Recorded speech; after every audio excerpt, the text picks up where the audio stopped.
ரூபவாயின் பிரதான செய்தியாளர். நான் ரஜினி ஆர். நான் இர்ஷாதே காதர். 2013ஆம் ஆண்டுடன் ஒப்பிடுகையில் கடந்த வருடத்தின் 3வது காலாண்டு பகுதி நிறைவுடன் இலங்கைக்கு கிடைத்த நேரடி முதலீடுகள் 41% அதிகரித்திருப்பதாக அமைச்சர் லக்ஷ்மன் யாபா அபேவர்தன தெரிவித்துள்ளார்.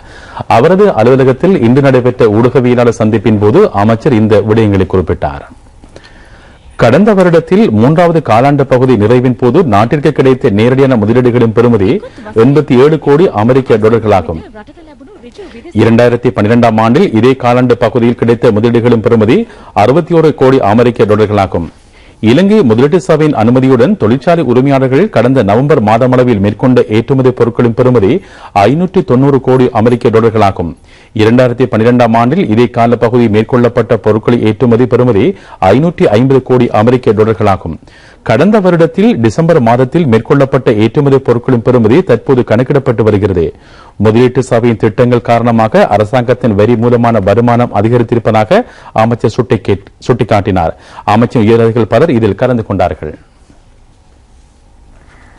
கிழக்கு மாகாணத்திற்கான சர்வதேச முதலீட்டு ஊக்குவிப்பு மாநாடு கொழும்பு தாஜ் சமுத்ரா ஹோட்டலில் 17ஆம் தேதி வெள்ளிக்கிழமை முதற் தடவையாக நடைபெறுகிறது. பொருளாதார அபிவிருத்தி அமைச்சர் பசில் ராஜபக்ஷ பிரதம அதிதியாக கலந்து கொள்ளும் இந்த மாநாட்டில் 300க்கும் மேற்பட்ட உள்நாட்டு மற்றும் சர்வதேச வர்த்தக நிறுவனங்களின் பிரதிநிதிகள் பங்கு பெற்றுகின்றனர். சுற்றுலாத்துறை அமைச்சுடனும் பொருளாதார அபிவிருத்தி அமைச்சுடனும் முதலீட்டு ஊக்குவிப்பு அமைச்சுடனும் இணைந்து கிழக்கு மாகாண விவசாய கால்நடை உற்பத்தி மற்றும் அபிவிருத்தி அமைச்சு இந்த மாநாட்டை நடத்துகின்றது. இந்த மாநாடு தொடர்பான ஊடகவியலாளர் சந்திப்பு இன்று நடைபெற்றது. கிழக்கு மாகாண விவசாய கால்நடை உற்பத்தி மற்றும் அபிவிருத்தி அமைச்சின் செயலாளர் கே பத்மநாதன் உட்பட பலர் அங்கு சமூகம் அளித்திருந்தனர். கிழக்கு மாகாண அமைச்சர் ஹாபிஸ் நசீர் அகமது கருத்து வெளியிடுகையில், ஏறத்தாழ 80க்கு மேற்பட்ட வெளிநாட்டு முதலீட்டு கம்பெனிகளும் 150க்கு மேற்பட்ட இலங்கையில் உள்ள கம்பெனிகளும் அவர்களுடைய தங்களுடைய கம்பெனி பிரதிநிதிகளை அனுப்புவதற்காக பதிவு செய்திருக்கின்றன. இன்று அமெரிக்காவில் இருந்தும் Saudi Arabia, Kuwait, Abu Dhabi and UK, Germany, France, Singapore, Malaysia, Indonesia, China, Korea, குறிப்பாக இந்தியா, பாகிஸ்தான், பங்களாதேஷ், மால்டீவ்ஸ் போன்ற பல நாடுகளிலிருந்து இன்று எங்களுக்கு அவர்களுடைய ரெஜிஸ்டர் பண்ணியிருக்கின்றார்கள். அதே போன்று இலங்கையில் உள்ள பாரிய முதலீட்டு கம்பெனிகள் ஜோங்கீல், சைக்கன்ஸ்பென்ஸ், ஹேலிஸ் போன்ற பாரிய கம்பெனிகள் அவர்களுடைய சிஐசி போன்ற கம்பெனிகள் எல்லாம் அவர்களுடைய பிரதிநிதிகளை அனுப்புவதற்கு ரெஜிஸ்டர் பண்ணியிருக்கிறார்கள். இந்த மாநாடு எங்களுடைய கௌரவ அமைச்சர் பசில் ராஜபக்ஷ அவர்கள் பிரதம அதிதியாகவும் கௌரவ அமைச்சர் லக்ஷ்மன் யாபா அவர்கள் கௌரவ அதிதியாகவும் கலந்து கொள்கின்ற வேளையிலே எங்களுடைய இலங்கை கிழக்கு மாகாணத்தினுடைய கவர்னர் அவர்களும் எங்களுடைய முதலமைச்சர் அவர்கள் உட்பட கௌரவ நீதி அமைச்சர் அல்ஹாஜ் ரவுஃப் ஹக்கீம் உட்பட அவர்கள் எல்லாம் பேச இருக்கின்ற ஒரு மாநாடாக இருக்கின்ற அந்த நேரத்திலே இந்த கிழக்கில் முதலீடு செய்யுங்கள் என்ற அந்த முதலீட்டு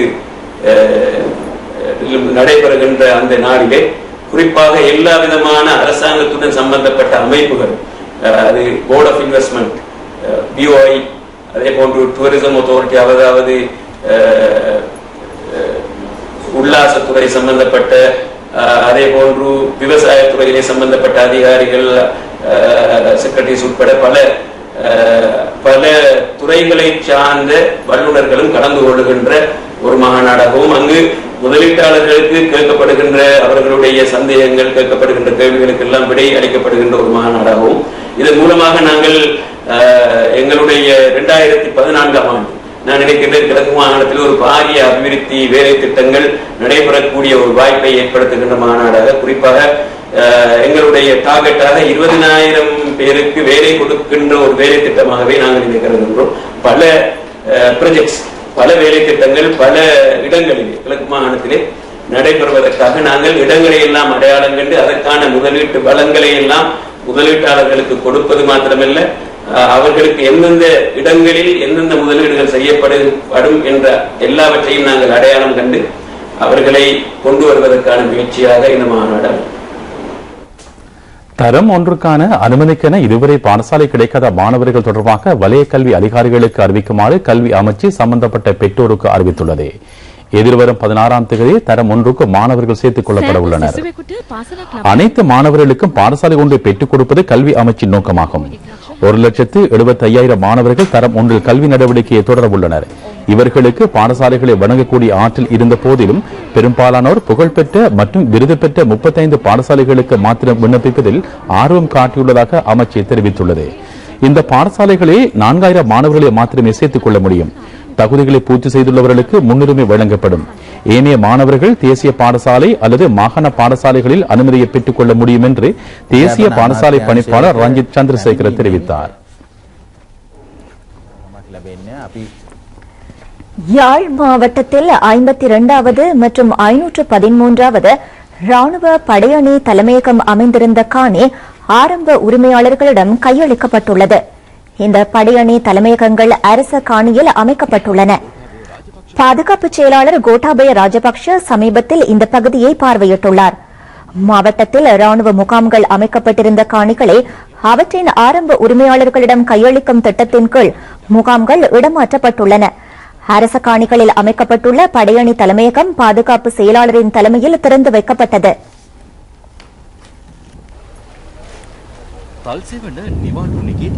தல்செவன ஓய்வு விடுதியை பாதுகாப்பு செயலாளர் கோட்டாபய ராஜபக்ஷ பார்வையிட்டார்.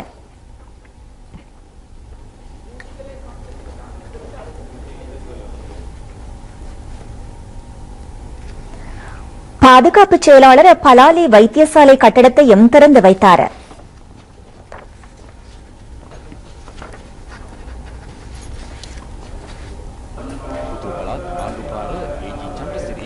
வடமாகாண ஆளுநர் ஜி ஏ சந்திரசிறி, ராணுவ தளபதி லெப்டினன்ட் ஜெனரல் தயா ரத்நாயக்க, யாழ் பாதுகாப்பு படை கட்டளை தளபதி மேஜர் ஜெனரல் மஹிந்த ஹத்துருசிங்க, பாதுகாப்பு பிரிவைச் சேர்ந்த உயர்நிலை அதிகாரிகள் உள்ளிட்ட பலர் இந்நிகழ்வில் கலந்து கொண்டார்கள்.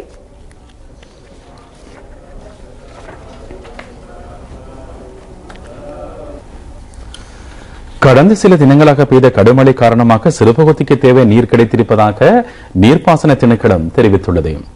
நீர் தட்டுப்பாடு தொடர்பாக ஏற்பட்டிருந்த நெருக்கடி நிலை தற்போது நீங்கியுள்ளது. நீர்ப்பாசன திணைக்களத்துக்கு உட்பட்ட 72 நீர்த்தேக்கங்களிலும் நீர்மட்டம் 42% குறைந்திருந்தது. வடமத்திய மாகாணத்திலும் திருகோணமலை மாவட்டத்திலும் நெல் உற்பத்திக்கு தேவையான நீர் குறைவடையும் அபாயம் ஏற்பட்டிருந்தது.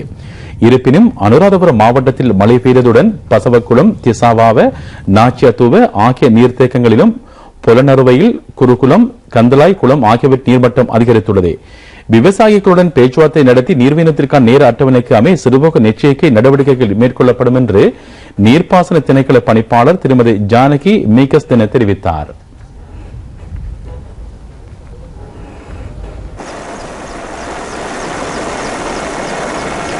வறட்சி காலநிலை காரணமாக மௌசாக்கல் நீர்த்தேக்கத்தின் நீர்மட்டம் குறைவடைந்துள்ளது. மின் உற்பத்திக்கான நீரை சில தினங்களுக்கு மாத்திரமே விநியோகிக்க முடியும் என்று மின்சார சபை தெரிவித்துள்ளது. மவுசாக்கல் நீர்த்தேக்கத்தில் குளிக்க வேண்டாம் என்று சபை சிவலிபாத யாத்திரிகளிடம் கேட்டுக் கொண்டுள்ளது. நல்லதண்ணி லட்சப்பான விளையாட்டு மைதானத்தில் இருந்து சிவனொளி பாதத்திற்கு விமானத்தின் மூலம் எடுத்துச் செல்லப்பட்ட விளக்கு, மணி ஆகியன அங்கு வைக்கப்பட்டுள்ளன. சிவனொளி பாத யாத்திரை நடவடிக்கைகள் இன்று முதல் வழமை போல் இடம்பெறுவதாக ஸ்ரீ பாதஸ்தானாதிபதி சங்கைக்குரிய பெங்கமுவே தம்மதின்ன தேரர் தெரிவித்துள்ளார். இந்த பொருட்களை சிவனொளி பாதத்திற்கு எடுத்துச் செல்வதற்காக 7 நாட்கள் விமான நடவடிக்கைகள் இடம்பெற்றன.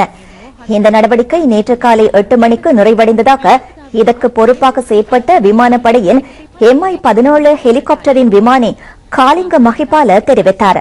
20,000 கிலோகிராம் எடை கொண்ட இந்த பொருட்கள் சிவனொளி பாதத்திற்கு விமானம் மூலம் எடுத்துச் செல்லப்பட்டுள்ளது.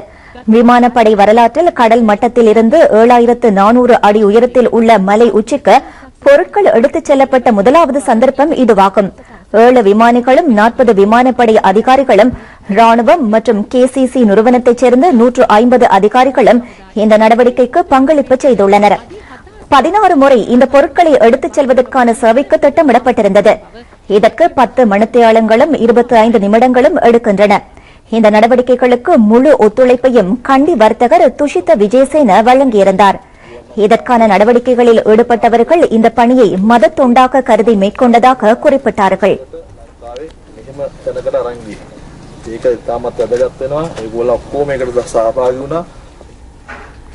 தேசிய கால்நடை வள அபிவிருத்தி சபையில் பணியில் ஈடுபட்டுள்ள ஊழியர்களுக்கான அதிகரிக்கப்பட்ட கொடுப்பனவுகள் அமைச்சர் ஆரம்பன் தொண்டமான் தலைமையில் வழங்கப்பட்டுள்ளது. கால்நடை வள அபிவிருத்தி சபையின் கீழ் உள்ள பண்ணைகளில் சேவையாற்றும் பணியாளர்களுக்கு இதுவரையில் வழங்கப்பட்டு வந்த சம்பளத் தொகையுடன் அதிகரிக்கப்பட்ட சம்பளம் ஊழியர்களுக்கு வழங்கப்பட்டுள்ளது. இந்நிகழ்வு இடர் முகாமைத்துவ அமைச்சில் நடைபெற்றது. இந்த நிகழ்வில் பிரதி அமைச்சர் முத்துசிவலிங் உள்ளிட்ட பலர் கலந்து கொண்டார்கள்.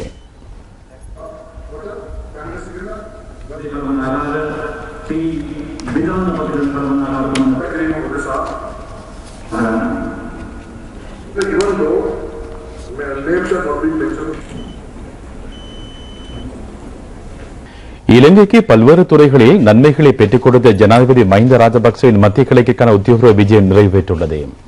ஜனாதிபதி உட்பட தூதுக்குழுவினர் ஜோர்தான், பலஸ்தீனம், இஸ்ரேல் உள்ளிட்ட நாடுகளுக்கு விஜயம் செய்தனர்.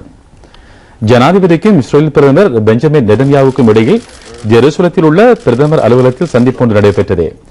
பல்வேறு விடயங்கள் தொடர்பில் இதன்போது பேச்சுவார்த்தை நடத்தப்பட்டது. இஸ்ரேலில் பிந்துவாரி முறையை நம் நாட்டில் மேம்படுத்துவதற்கும் விவசாய தொழில்துறையின் அபிவிருத்திக்குமான உதவிகளை வழங்குவதற்கும் இஸ்ரேல் பிரதமர் உடன்பாடு தெரிவித்துள்ளார். கடல் நீரை குடிநீராக மாற்றுவதற்கான தொழில்நுட்பம் தொடர்பிலும் கவனம் செலுத்தப்பட்டுள்ளது. சுனாமி அனர்த்தத்தின் போது இஸ்ரேல் இலங்கைக்கு வழங்கிய மனிதாபிமான நிவாரணங்கள் குறித்து ஜனாதிபதி நன்றி தெரிவித்துள்ளார்.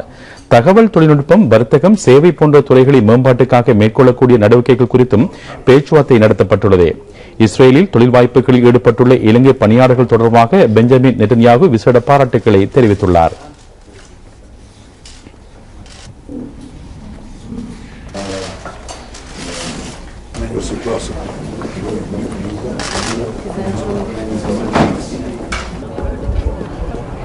ஜனாதிபதியும் அவரது பாரியாரும் இஸ்ரேலில் வரலாற்று சிறப்புமிக்க வழிபாட்டு தலங்கள் பலவற்றை நேற்று பார்வையிட்டனர். ஜெருசலம், புரனிகா நகரில் கிறிஸ்தவ, இஸ்லாம், யூத வழிபாட்டு தலங்கள் பல அமைந்துள்ளன. தூதுக்குழுவினர் உலகில் இஸ்லாமிய சமூகத்தினரின் முக்கியத்துவமிக்க வழிபாட்டு தலங்கள் கருதப்படும் கிரிசிக்கர பள்ளிவாசலுக்கும் சென்றனர்.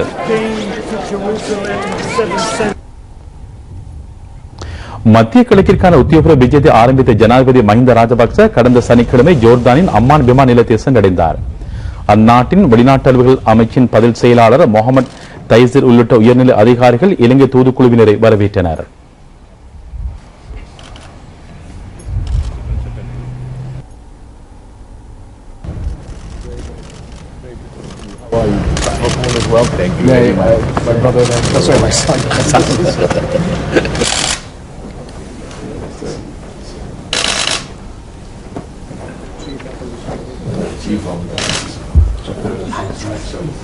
He left from the West Bank late, so you are co-origin of Jordan and the north side of mine, and the fortress.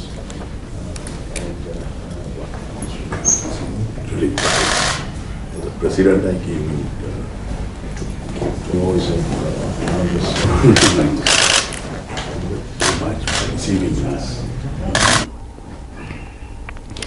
ஜோர்தானின் இரண்டாவது மன்னர் அப்துல்லா இபின் அல் உசைனுக்கும் ஜனாதிபதிக்கு இடையில் இருதரப்பு பேச்சுவார்த்தை கடந்த ஞாயிற்றுக்கிழமை நடைபெற்றது.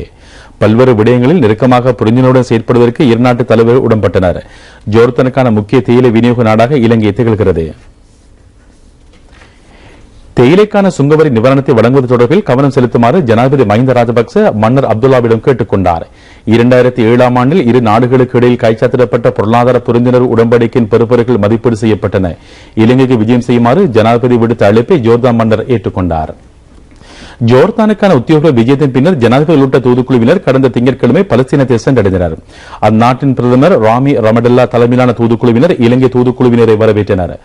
ஜனாதிபதி பலஸ்தீனத்தின் முன்னாள் ஜனாதிபதி மறைந்த யசர் அரபாத்தின் சமாதிக்கு அஞ்சலி செலுத்தினர். இலங்கையும் பலஸ்தீனமும் நீண்டகால நெருக்கமான நட்பு நாடுகளாகும். ஜனாதிபதி மஹிந்த ராஜபக்ச இளம் பாராளுமன்ற உறுப்பினராக தெரிவு செய்யப்பட்ட 1970ஆம் ஆண்டு காலப்பகுதியில் பாராளுமன்றத்தில் நிகழ்த்திய உரையின் போது பலஸ்தீன தொடர்பாக கருத்துக்களை தெரிவித்திருந்தார். ஜனாதிபதி மஹிந்த ராஜபக்சவுக்கு பலஸ்தீன நாட்டினால் வழங்கப்படும் உயர் பலஸ்தீன விருது வழங்கப்பட்டது. இதனை ஜனாதிபதிக்கு பலஸ்தீன ஜனாதிபதி மஹமூத் அப்பாஸ் வழங்கினார். ஜனாதிபதி மஹிந்த ராஜபக்ச பலஸ்தீன புரிந்துணர்வு சங்கத்தின் அங்கத்துவத்தையும் தலைவர் பதவியும் வைத்து அந்நாட்டின் மக்களுடன் நெருக்கமான உறவுகளை மேற்கொண்டமை தொடர்பாக பலஸ்தீன மக்களின் பாராட்டையும் பெற்றுள்ளார்.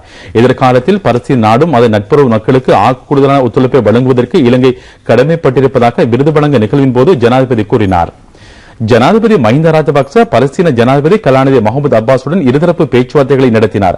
ரமலான் நகரில் உள்ள ஜனாதிபதி மாளிகையில் அரசு தலைவர்களின் சந்திப்பு நடைபெற்றது. பலஸ்தீன செயற்பாடுகளுக்கு ஐக்கிய நாடுகள் சபையில் இலங்கையினால் வழங்கப்படும் ஒத்துழைப்பு பலஸ்தீன ஜனாதிபதியினால் பாராட்டப்பட்டது. எதிர்காலத்தில் சுவாதீனமிக்க பலஸ்தீன நாடு உருவாக்குவதை காண்பதே தமது எதிர்பார்ப்பாகும் என்று ஜனாதிபதி மஹிந்த ராஜபக்ச தெரிவித்தார். இலங்கை பலஸ்தீன கூட்டு ஆணைக்குழு அமைப்பதற்கான உடன்படிக்கையிலும் மஹிந்த ராஜபக்ச தொலைபேசி மத்திய நிலையத்தை அமைப்பதற்கான புரிந்துணர்வு உடன்படிக்கையிலும் இருநாட்டு தலைவர்களும் கைச்சாத்திட்டனர். ஜனாதிபதி பலஸ்தீனத்தில் மஹிந்த ராஜபக்ச தொழில் மத்திய நிலையத்தையும் திறந்து வைத்தார். அந்நாட்டின் வெளிவகார அமைச்சர் ரியாத் அல் மலிக் உள்ளிட்ட பலர் இலங்கை தூதுக்குழுவினரை வரவேற்றனர். மத்திய நிலையம் இலங்கை நிதியத்தினால் முன்னெடுக்கப்பட உள்ளது. சுற்றுலா உள்ளிட்ட பல்வேறு துறைகளிலான கற்கை நெறிகள் இங்கு ஆரம்பிக்கப்பட உள்ளன.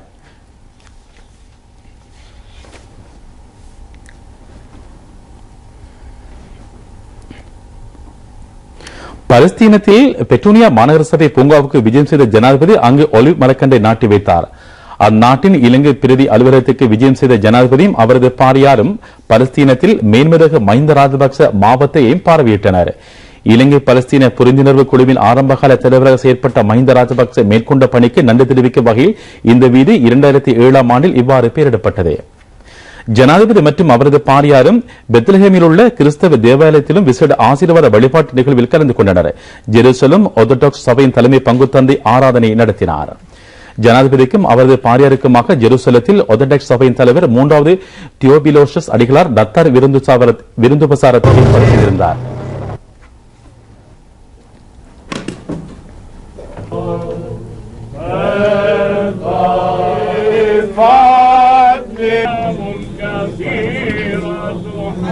ولادة ابن الله وكلمته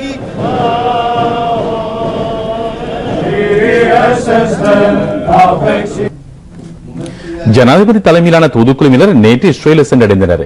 இஸ்ரேல் நாடு அமைக்கப்பட்ட பின்னர் அங்கு விஜயம் செய்த முதலாவது இலங்கை அரசு தலைவர் ஜனாதிபதி மஹிந்த ராஜபக்ச ஆவார். இஸ்ரேல் பலஸ்தீனம் ஆகிய இரு நாடுகளிலும் ஒரே முறை ராஜேந்திர தொடர்புகளை வெற்றிகரமாக முன்னெடுக்க ஜனாதிபதி மஹிந்த ராஜபக்சவினாலும் இலங்கை வெளிநாட்டுக் கொள்கையினாலும் முடிந்துள்ளது என்று அரசியல் விமர்சகர்கள் சுட்டிக்காட்டியுள்ளனர். அமைச்சர் பேராசிரியர் ஜி எல் பீரிஸ், வெளிநாட்டு அலுவலர்கள் பாராளுமன்ற உறுப்பினர் சஜின் திதிவாஸ் குணவரத்ன, பாராளுமன்ற உறுப்பினர்களான கமலா ரணதுங்க, ஜோன் அமரதுங்க, ரோஷான் ரணசிங்க, ஜனாதிபதியின் செயலாளர் லலித் வீரதுங்க உள்ளிட்ட பலர் இந்த விஜயத்தில் கலந்து கொண்டனர். ஜனாதிபதியின் மத்திய கிழக்கிற்கான உத்தியோகபூர்வ விஜயத்தின் மூலம் இலங்கைக்கு கிடைத்துள்ள நன்மைகள் மற்றும் நாட்டின் தற்போதைய வெளிநாட்டுக் கொள்கையின் சிறப்பு குறித்து கலந்துரையாடும் அந்துருப்பட்ட நிகழ்ச்சி இன்றிரவு 10:10 தேசிய தொலைக்காட்சியில் இடம்பெறவுள்ளது. பலஸ்தீனத்தின் அதிஉயர் விருது ஜனாதிபதி மஹிந்த ராஜபக்சவுக்கு வழங்கப்பட்டுள்ளமை குறித்து கல்விமான்கள் பாராட்டு தெரிவித்துள்ளனர். அண்மையில் பலஸ்தீனத்துக்கு விஜயத்தை மேற்கொண்ட எங்களுடைய நாட்டின் ஜனாதிபதி அதிமேதகு மஹிந்த ராஜபக்ச அவர்களுக்கு பலஸ்தீன நாட்டின் அதி உயர் விருதான பலஸ்தீன நட்சத்திரம் என்கின்ற விருது கிடைக்கப்பெற்றிருக்கின்றன. எங்களுடைய நாட்டுக்கும் எங்களுடைய நாட்டில் இருக்கின்ற அனைத்து சமூகத்தினருக்கும் கிடைத்த ஒரு வெற்றியாகவே நாங்கள் பார்க்க வேண்டியிருக்கின்றது. ஏனெனில் மஹிந்த ராஜபக்ச அவர்கள் தன்னுடைய இளமை காலம் முதல் இன்று வரைக்கும் அரபிய நாடுகளோடும் முஸ்லீம் நாடுகளோடும் நெருங்கிய உறவை பேணி வந்தது மாத்திரமல்லாமல் பலஸ்தீனம் அவருக்கு பல்வேறுபட்ட கௌரவங்களை கொடுத்திருக்கின்றது. இந்த பலஸ்தீன நட்சத்திரம் மாத்திரமல்லாமல் ஏற்கனவே அந்த நாட்டில் ஒரு வீதிக்கு மஹிந்த ராஜபக்ச என்ற ஒரு பெயரை கூட சூட்டியிருக்கின்றது. எங்களுக்கு கிடைத்த ஒரு வெற்றியாக நாங்கள் பார்க்க வேண்டியிருக்கின்றது. ஸ்டார் ஆஃப் பலஸ்தீன் என்ற அறிவியல் விருதினை பலஸ்தீன் நாட்டு ஜனாதிபதி அவர்கள் இந்த நாட்டு ஜனாதிபதி அவர்களுக்கு வழங்கி கௌரவித்திருக்கிறது. எமது நாட்டில் வாழ்கின்ற முஸ்லிம் மக்களையும் எமது நாட்டு மக்களையும் கௌரவிப்பதற்கு சமமாக நாம் மதிக்க வேண்டிய ஒரு விடயமாகும். வடக்கில் மனித உரிமைகளை பாதுகாப்பதற்கு இலங்கை அரசாங்கம் முன்னெடுத்துள்ள நடவடிக்கைகள் பாராட்டத்தக்கவை என்று அமெரிக்க தூதுவர் திருமதி மிச்சேல் ஜே சைசன் தெரிவித்துள்ளார். எல்டிடி பயங்கரவாதிகளால் அளிக்கப்பட்ட வடக்கு மாகாணத்தின் அபிவிருத்திக்காக அரசாங்கம் முன்னெடுத்துள்ள நடவடிக்கைகளை இவர் பாராட்டியுள்ளார். அமெரிக்க தூதுவர் மற்றும் அமெரிக்க ராஜாங்க திணைக்கள பிரதிநிதி ஸ்டீபன் ஜே ராக் வடமாகாண ஆளுநர் ஜி ஏ சந்திரஸ்ரீயை நேற்று சந்தித்தனர். மாகாண ஆளுநர் அலுவலகத்தில் பேச்சுவார்த்தைகள் நடைபெற்றன. நிலக்கண்ணுவடிகளை அகற்றி குறுகிய கால பகுதிக்குள் மக்களை மீள்குடியமர்த்துவதற்காக அரசாங்கம் சகல நடவடிக்கைகளை மேற்கொண்டுள்ளது. இதற்கமே வடக்கு அபிவிருத்திக்காக பல்வேறு திட்டங்கள் முன்னெடுக்கப்பட்டுள்ளன. இதன் முன்னேற்றங்கள் தொடர்பாக ஆளுநர் அமெரிக்க ராஜதந்திரிகளுக்கு தெளிவுபடுத்தினார். வடமாகாணத்தின் அபிவிருத்திக்கென முன்னெடுக்கப்பட்ட நடவடிக்கைகள் தொடர்பாக ஜனாதிபதி மஹிந்த ராஜபக்ச தலைமையிலான அரசாங்கத்திற்கு அமெரிக்க ராஜதந்திரிகள் நன்றி தெரிவித்துள்ளனர். Well, we were attempting to get here. The plane wasn't going to transport. 2020 ஆண்டளவில் ozone படலத்திற்கு பாதிப்பை ஏற்படுத்தக்கூடிய திரவங்கள் அடங்கிய உபகரணங்களின் இறக்குமதி முற்றாக தடை செய்யப்படவுள்ளது. இதன் முன்னோடி நடவடிக்கையாக 2015 ஆண்டில் ஓசோன் படலத்திற்கு பாதிப்பை ஏற்படுத்தக்கூடிய ஹைட்ரோ குளோரோ புளோரோ கார்பன் போன்ற ரசாயனத்தை கொண்ட நவீன குளிரூட்டி மற்றும் ஓசோன் படலத்திற்கு பாதிப்பை ஏற்படுத்தக்கூடிய திரவம் அடங்கிய இயந்திர இறக்குமதியை கட்டுப்படுத்துவதற்கு நடவடிக்கை மேற்கொள்ளப்படவுள்ளது.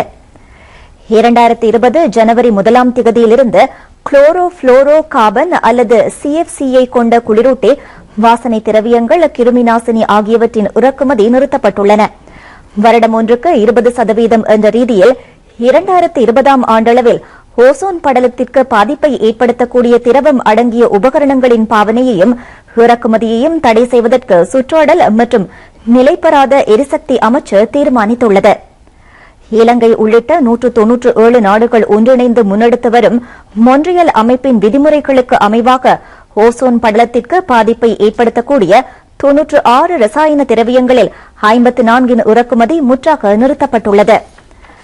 தெற்காசிய வலயத்தில் அனைத்து நாடுகளிலும் ஓசோன் படலத்தை பாதுகாப்பதற்கான மொன்றியல் உடன்பாட்டின் அதிகாரிகளை கொண்ட கூட்டம் ஒன்று எதிர்வரும் மே மாதம் இலங்கையில் நடைபெறவுள்ளது.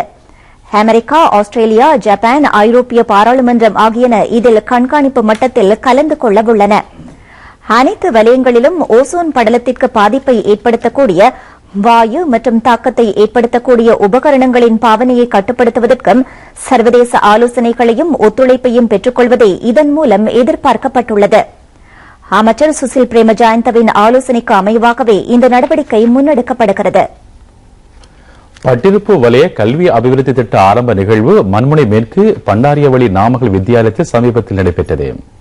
பாடசாலை அதிபர் பி தேவராஜன் தலைமையில் இடம்பெற்ற நிகழ்வில் பட்டிருப்பு ஸ்ரீலங்கா சுதந்திர கட்சி அமைப்பாளர் ஆர் சாணக்கியன் பிரதம விருந்தினர் கலந்து கொண்டார். இந்த நிகழ்வின் போது வறிய மாணவர்களுக்கு 5 லட்சம் ரூபாய் பெறுமதியான கற்றல் உபகரணங்கள் வழங்கப்பட்டன. தரம் 1 தொடக்கம் 5 வரையிலான வறிய மாணவர்கள் இவற்றை பெற்றுக் கொண்டார்கள். தேசிய தைப்பொங்கல் விழா கண்டி ஜனாதிபதி மாளிகையில் 16ஆம் தேதி நடைபெறவிருப்பதை முன்னிட்டு கோலம் போடுதல் உட்பட பலதரப்பட்ட போட்டிகள் இடம்பெற்று வருகின்றன. கண்டி மாவட்டத்தில் உள்ள ஆலயங்கள் மற்றும் அறநெறி பாடசாலைகள் என்பவற்றில் கோலம் போடுதல், மாலை கட்டுதல் போன்ற போட்டிகள் இடம்பெற்று வருகின்றன. இதில் ஒரு கட்டமாக புசல்லாவ பிரதேசத்தில் உள்ள அறநெறி பாடசாலை மாணவர்களுக்கும் இந்து ஆலய பக்தர்களுக்கும் இடையிலான போட்டிகள் புசல்லாவ சரஸ்வதி மத்திய கல்லூரியில் நடைபெற்றன. இந்த போட்டிகளில் வெற்றி பெறுவோருக்கு பரிசில்கள் மற்றும் சான்றிதழ்கள் என்பன வழங்கப்படவிருக்கின்றன. தேசிய பொங்கல் விழாவுக்கான ஏற்பாடுகளை இந்து கலாசார திணைக்களம் தலைமையிலான சமய சமூக அமைப்புகள் இணைந்து மேற்கொண்டு வருகின்றன. சிறுபராய திருமணங்கள் மற்றும் சிறுவர் துஷ்பிரயோகங்கள் என்பனவற்றை தடுப்பதற்கென மக்கள் மத்தியில் விழிப்புணர்வை ஏற்படுத்துவது சம்பந்தமாக ஓட்டமாவடி காவல்துறை முனையில் ஊர்வலம் ஒன்று நேற்று இடம்பெற்றது. ஓட்டமாவடி சுகாதார வைத்திய அதிகாரி ST நஜீப்கான் தலைமையில் இடம்பெற்ற இந்த ஊர்வலத்தில் மாணவர்கள், மகளிர் அமைப்புகளின் பிரதிநிதிகள், வைத்திய அலுவலக ஊழியர்கள் ஆகியோர் பங்கு பெற்றினார்கள். சிறுவயது திருமணத்தில் ஏற்படும் தீமைகள், சமூக பாதிப்புகள், குறைந்த வயதில் கற்பம் தரிப்பதென ஏற்படும் விளைவுகள் உட்பட பலதரப்பட்ட வாசகங்கள் அடங்கிய பதாதைகளும் ஊர்வலத்தில் எடுத்துச் செல்லப்பட்டன. ದೇವಳೆ ಕೊಹುವಲ ಕಡುವಲ ಕೊಲನ್ನಾವ ಅಂಗೊಡ மொரட்டுவ கட்டுபெத்த ஆகிய சுகாதார வைத்திய உத்தியோகத்தர் பிரிவுகளில் டெங்கு நோய் பரவும் அபாயம் இருப்பதாக சுகாதார அமைச்சு அறிவித்துள்ளது.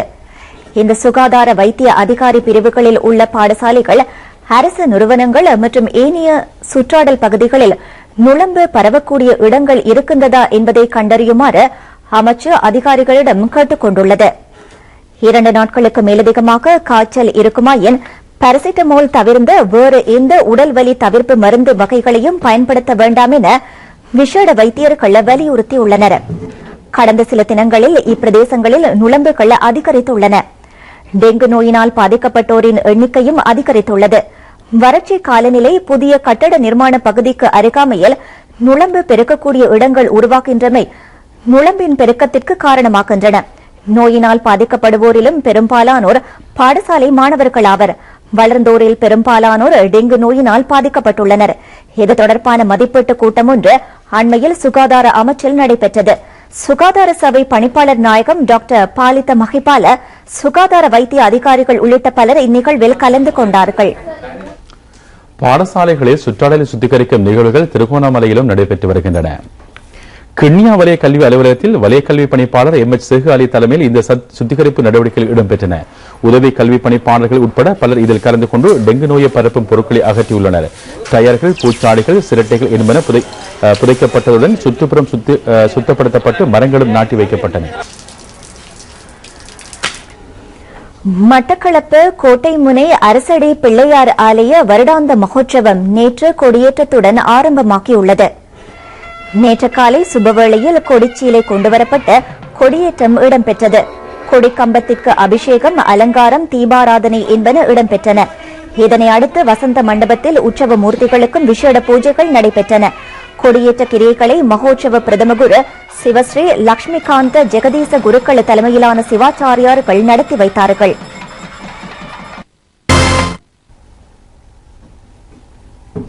விளையாட்டுச் செய்தி. இலங்கை மற்றும் பாகிஸ்தான் அணிகளுக்கு இடையிலான இரண்டாவது டெஸ்ட் கிரிக்கெட் போட்டியின் இரண்டாம் நாள் இன்றாகும். முதலாவது இன்னிங்ஸுக்காக துடுப்படுத்தாடும் இலங்கை அணி சற்று முன்னர் 4 விக்கெட் இழப்பிற்கு 318 ஓட்டங்களை பெற்றிருந்தது. நேற்று தனது முதலாவது இன்னிங்ஸுக்காக இலங்கை அணி ஒரு விக்கெட் இழப்பிற்கு 57 ஓட்டங்களை பெற்ற நிலையில் இன்று தனது துடுப்பாட்டத்தை ஆரம்பித்தது. மஹேல ஜாவர்தன 106 ஓட்டங்களுடனும் அஞ்சலோ மெத்யூஸ் 42 ஓட்டங்களுடனும் துடுப்படுத்தாடி வருகின்றனர். பாகிஸ்தான் அணி தனது முதலாவது இன்னிங்ஸுக்காக 165 ஓட்டங்களை பெற்றிருந்தது. இத்துடன் ரூபவானின் பிரதான செய்தி அறிக்கை நிறைவேறுகிறது. வணக்கம்.